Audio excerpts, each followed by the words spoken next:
এখন একটা প্রশ্ন আসে না, বেহেশতে যদি স্ত্রী থাকে তো বাচ্চা কাচ্চাও কি থাকবে? প্রশ্ন আসে। দুনিয়াতে বহুত মানুষ আছে না, বাচ্চা কাচ্চা নেই, আক্ষেপ আছে কিনা? চেষ্টা করা উচিত, কিন্তু বেশি আক্ষেপ করা উচিত না। মানুষ বাচ্চা কাচ্চা না হলে ট্রিটমেন্ট করতে সিঙ্গাপুর যায়, লন্ডন যায়, তারপরও হয় না। এই লোকটা বেহেশতে গেলে তার আক্ষেপটা রয়ে গেল না? জান্নাত এমন জায়গার নাম যেখানে কোনো আক্ষেপ থাকবে না। জান্নাত এমন জায়গার নাম যেখানে মন চাইলেই হবে, মুখে বলার দরকার হবে না।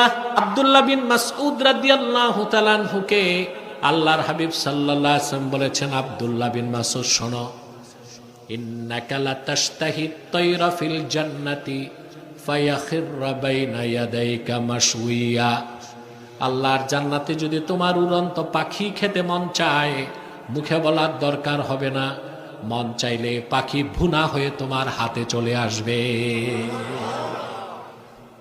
বেহেশতে বলতে হবে না, মনে জাগলেই হবে। সুবহানাল্লাহ। এখন যার দুনিয়া সন্তান ছিল না, এর একটা আক্ষেপ থাকবে কিনা? স্ত্রী তো থাকবে, বাচ্চা কাচ্চা হবে কিনা প্রশ্ন আসে কিনা? ইউটিউবাররা এবার ভালো করে শুনো, ভেজাল লাগায় না। ওরা আমার বক্তব্য কেটে ছেটে প্রচার করে দেশে আগুন লাগায়। মৌখিক প্রশ্ন না, লিখিত। যার স্ত্রী মমিন হিসেবে বেহেশতে যাবে, মমিনা হিসেবে, ওই স্ত্রীও তার স্বামীকে পাবে, আর বেহেশতে তার সৌন্দর্য 1000 গুণ বাড়িয়ে দেওয়া হবে। আমার ভাইয়েরা, হাদিস সাক্ষ্য দেয়। 3টা হাদিসের কিতাবে দেখেছি আমি, সুনান তিরমিজি, আহমদ ইবনে হাম্বলের মুসনাদ এবং ইবনে মাজাহ, 3টা কিতাবে এসেছে, মুমিন যদি বেহেশতে সন্তান চায়, আল্লাহ তারে সন্তান দিবেন। তবে সিস্টেমটা ভিন্ন, দুনিয়ার নিয়মে হবে না।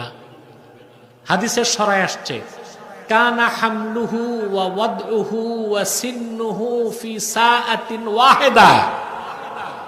এক মুহূর্তেই বেহেশতে তার স্ত্রীর বাচ্চা হবে, খালাস হবে, এক মুহূর্তেই 30 বছর বয়সের মতো বড় হয়ে যাবে।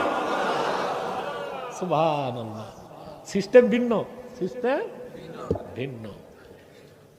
আবার কেউ কেউ বলেছেন, যেমন তোহফাতুল আহওয়াজিতে তিরমিজির সরায় ব্যাখ্যা আসছে, সন্তান চাইলে পাবে, কিন্তু কারো সেখানে সন্তান চাওয়ার মনই চাবে না।